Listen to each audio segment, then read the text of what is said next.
اعوذ باللہ من الشیطان الرجیم بسم اللہ الرحمن الرحیم۔ محبت کی قبروں کے دکھ۔ محبت کی قبروں کے دکھ بہت عجیب ہوتے ہیں۔ جیسے جیسے قبریں پرانی ہو جاتی ہیں دکھ بڑھ جاتے ہیں۔ روز فاتحہ پڑھانی پڑتی ہے اور فاتحہ پڑھانے والے کے دکھ کم نہیں ہوتے۔ روز ان سے لپٹ کر رونا پڑتا ہے اور جانے والا دکھ تب تک زندہ رہتا ہے جب تک ہم خود قبر میں لیٹ نہیں جاتے۔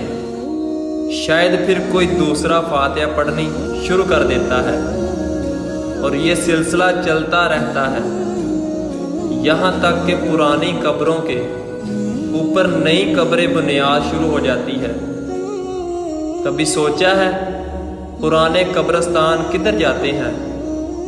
وقت کے ساتھ ساتھ قبریں زمین کے برابر ہو جاتی ہیں، ان کا قد کاٹ، ان کتبے ختم ہو جاتے ہیں اور ان پہ کوئی دوسرا سونے والا اپنا ٹھکانہ بنا لیتا ہے۔ ایسے ہی ایک قبر میں محبت دفن ہے۔